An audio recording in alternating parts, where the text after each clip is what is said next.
السلام علیکم معزز ناظرین، پیارے دوستوں، بہنوں، بھائیوں اور بزرگوں۔ میں حافظ صفدر نواز ایڈوکیٹ آپ کو اپنے اسلامی چینل کے اندر خوش آمدید کہتا ہوں، اور ہر روز کی طرح آج بھی ہم انشاءاللہ 7واں پارہ سورہ الانعام آیات نمبر 6 تا 12 تک کی تلاوت، ترجمہ اور تفسیر پڑھنے کے شرف حاصل کریں گے۔ تلاوت شروع کرنے سے پہلے ہم درود شریف پڑھتے ہیں، آپ بھی میرے ساتھ پڑھیں۔ اللهم صل على محمد وعلى آل محمد كما صليت على إبراهيم وعلى آل إبراهيم إنك حميد مجيد. اللهم بارك على محمد وعلى آل محمد كما باركت على إبراهيم وعلى آل إبراهيم إنك حميد مجيد. أما بعد فأعوذ بالله من الشيطان الرجيم. بسم الله الرحمن الرحيم.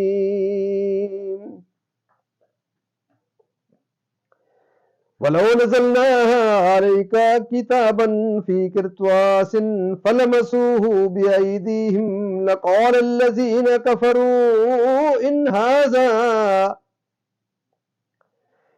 هذا إلا سحر مبين.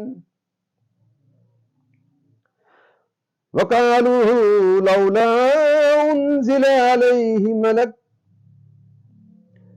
ولو أنزلنا ملكا لقضي الأمر ثم لا ينظرون. ولو جعلناه ملكا لجعلناه رجلا وللبسنا عليهم ما يلبسون. ولقد استهزئ برسل من قبلك فحاق بالذين سخروا منهم ما كانوا به يستهزئون. قل سيروا في الأرض ثم انظروا كيف كان عاقبة المكذبين. قل لمن ما في السماوات والأرض قل الله كتب على نفسه الرحمة لا يجمعنكم إلى يوم القيامة لا ريب فيه والذين خسروا أنفسهم فهم لا يؤمنون.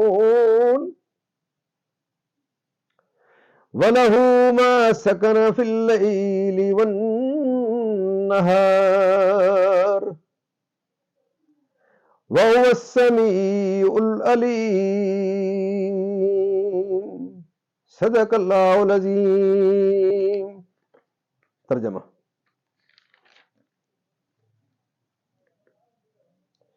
اور اگر ہم تم پر کاغذ میں کچھ لکھا ہوا اتارتے کہ وہ اسے اپنے ہاتھوں سے چھوتے، جب بھی کافر کہتے کہ یہ نہیں مگر کھلا جادو، اور بولے ان پر کوئی فرشتہ کیوں نہ اتارا گیا، اور اگر ہم فرشتہ اتارتے تو کام تمام ہو گیا ہوتا، پھر انہیں مہلت نہ دی جاتی. اور اگر ہم نبی کو فرشتہ کرتے، جب بھی اسے مرد ہی بناتے، اور ان پر وہی شبہ رکھتے جس میں اب پڑے ہیں، اور ضرور اے محبوب تم سے پہلے رسولوں کے ساتھ بھی ٹھٹھا کیا گیا، تو وہ جو ان سے ہنستے تھے ان کی ہنسی انہی کو لے بیٹھی. تم فرما دو زمین میں سیر کرو، پھر دیکھو کہ جھٹلانے والوں کا کیا انجام ہوا. تم فرماؤ کس کا ہے جو کچھ آسمانوں اور زمین میں؟ تم فرماؤ اللہ کا ہے. اس نے اپنے کرم کے ذمے پر رحمت لکھ لی ہے. بے شک ضرور تمہیں قیامت کے دن جمع کرے گا، اس میں کچھ شک نہیں. وہ جنہوں نے اپنی جان نقصان میں ڈالی ایمان نہیں لاتے، اور اسی کا ہے جو بستا ہے رات اور دن میں، اور وہی ہے سنتا جانتا.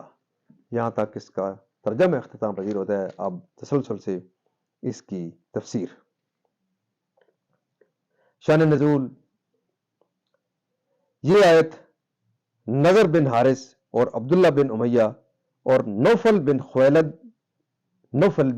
خویلد کے حق میں نازل ہوئی، جنہوں نے کہا تھا کہ محمد صلی اللہ علیہ وسلم پر ہم ہرگز ایمان نہ لائیں گے جب تک تم ہمارے پاس اللہ کی طرف سے کتاب نہ لاؤ جس کے ساتھ چار فرشتے ہوں اور وہ گواہی دیں کہ یہ اللہ کی کتاب ہے اور تم اس کے رسول ہو. اس پر یہ آیات کریمہ نازل ہوئی اور بتایا گیا کہ یہ سب ہیلے بہانے ہیں. اگر کاغذ پر لکھی ہوئی کتاب اتار دی جاتی تو وہ اسے اپنے ہاتھوں سے چھو کر اور ٹٹول کر دیکھ لیتے اور یہ کہنے کا موقع بھی نہ ہوتا کہ نظر بندی کر دی گئی تھی. کتاب اترتی نظر آتی کچھ بھی نہیں تو بھی یہ بدنصیب ایمان لانے والے نہ تھے. اس کو جادو بتاتے اور جس طرح شک القمر کو جادو بتایا اور اس معجزے کو دیکھ کر ایمان نہ لائے اس طرح اس پر بھی ایمان نہ لاتے، کیونکہ جو لوگ انادن انکار کرتے ہیں وہ آیات و معجزات سے منتفع نہیں ہو سکتے. مشرکین یعنی سید عالم صلی اللہ علیہ وسلم پر اور پھر بھی اللہ ہے.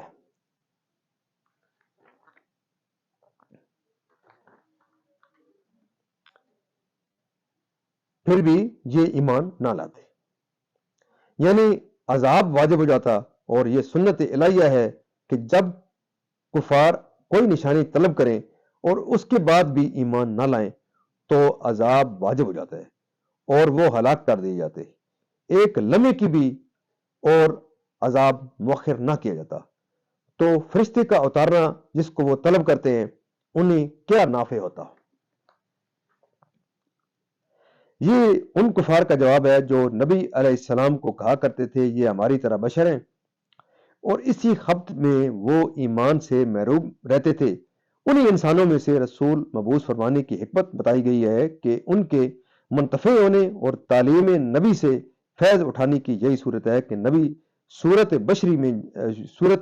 بشری میں جلوہ گر ہو، کیونکہ فرشتے کو اس کی اصلی صورت میں دیکھنے کی تو یہ لوگ تاب نہ لا سکتے، دیکھتے ہی ہیبت سے بے ہوش ہو جاتے یا مر جاتے.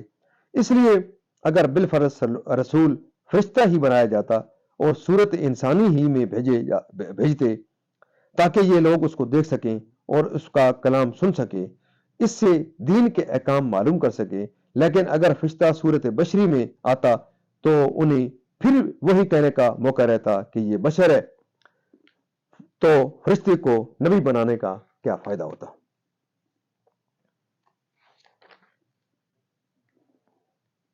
وہ مبتلا عذاب ہوئے، اس میں نبی کریم صلی اللہ علیہ وسلم کی تسلی و تسکین خاطر ہے کہ آپ رنجیدہ و ملول نہ ہوں. کفار کا پہلے انبیاء کے ساتھ بھی یہی دستور رہا ہے اور اس کا وبال ان کفار کو اٹھانا پڑا ہے. نیز مشرکین کو تنبیہ ہے کہ پچھلی امتوں کے حال سے عبرت حاصل کریں اور انبیاء کے ساتھ طریقہ ادب ملحوظ رکھیں تاکہ پہلوں کی طرح مبتلا عذاب نہ ہو. اے حبیب صلی اللہ علیہ وسلم، ان تمسر کرنے والوں سے کہ تم اور انہوں نے کفر و تکذیب کا کیا ثمر پایا، اگر وہ اس کا جواب نہ دیں کیونکہ اس کے سوا اور کوئی جواب ہی نہیں ہے اور وہ اس کے خلاف نہیں کر سکتے، کیونکہ بت جن کو مشرکین پوجتے ہیں وہ بے جان ہے، کسی چیز کے مالک ہونے کی صلاحیت نہیں رکھتے، خود دوسروں کے مملوک ہیں. آسمان و زمین کا وہی مالک ہو سکتا ہے جو حی و قیوم، ازلی و ابدی، قادر مطلق، ہر شے پر متصرف و حکمران ہو، تمام چیزیں اس کے پیدا کرنے سے وجود میں آئی ہوں. ایسا سوائے اللہ کے کوئی نہیں، اس لیے تمام سماوی و ارضی کائنات کا مالک اس کے سوا کوئی نہیں ہو سکتا. معزز ناظرین، اللہ تعالیٰ کے فضل و کرم سے آج تک کی یہاں تک اس کی تفسیر بھی اختتام پذیر ہوتی ہے اور اللہ تعالیٰ کے دربار کے اندر ہم قرآن پاک صدقے حضور پر کی ذات برکات کے صدقے دعا کرتے ہیں کہ اللہ تعالیٰ میں قرآن پاک پڑھنے، قرآن پاک کو سمجھ کر اور اس کے احکامات کے مطابق حضور پاک صلی اللہ علیہ وسلم کی پاک سیرت کے مطابق اور صحابہ کرام کے نقش قدم کے اوپر چلنے کی توفیق عطا فرمائے. اللہ تعالیٰ تمام پریشانیوں دور فرمائے، تمام بیماروں کو شفا کاملہ عطا فرمائے اور اللہ تعالیٰ تمام مرحومین کو جنت الفردوس میں اعلیٰ بالا مقام عطا فرمائے۔ معزز ناظرین، آپ سے یہ درخواست ہے کہ آپ اس مقدس میسج کو ضرور آپ اس کو زیادہ سے زیادہ لوگوں تک پھیلانے کے لیے جو میرے اور آپ کے اوپر فرض ہے، تو اس کو ضرور میرے چینل کو لائک، شیئر اور سبسکرائب کریں، خود دیکھیں، پوری ویڈیو دیکھا کریں تاکہ آپ کو تلاوت بھی سنیں، ترجمہ بھی سنیں اور تفسیر بھی پوری دیکھا کریں، تاکہ آپ کو قرآن پاک کو سمجھنے کا موقع ملے۔ کیونکہ اگر آپ سمجھیں گے تو اللہ تعالیٰ اس کی قرآن پاک کی برکات آپ کے اوپر ضرور نازل کرے گا۔ آپ کی زندگیوں میں اللہ تعالیٰ خیر و برکت عطا فرمائے، اللہ تعالیٰ آپ کی پریشانیاں دور فرمائے اور اللہ تعالیٰ آپ کو نیک کام کرنے کی توفیق عطا فرمائے۔ اس نیک کام میں یہ ہے کہ آپ اس میسج کو زیادہ سے زیادہ لوگوں تک پہنچائیں، خود دیکھیں، اپنے بچوں کو تلقین کریں، اپنی فیملی کو ترغیب دیں، اپنے دوستوں کو ضرور ترغیب دیں کہ اس قسم کے پروگرام خود بھی دیکھیں۔ تمام لوگوں کو یہ تبلیغ کریں آپ لوگ، کہ کیونکہ ہو سکتا ہے یہ جو کلام مقدس کا میسج ہم پھیلا رہے ہیں اس کے صدقے میری اور آپ کی انشاءاللہ شفاعت کا باعث بنے گا۔ اللہ تعالیٰ آپ کی زندگیوں میں خیر و برکت عطا فرمائے اور اللہ تعالیٰ آپ کو نیک کام کرنے کی توفیق عطا فرمائے۔ آمین ثم آمین۔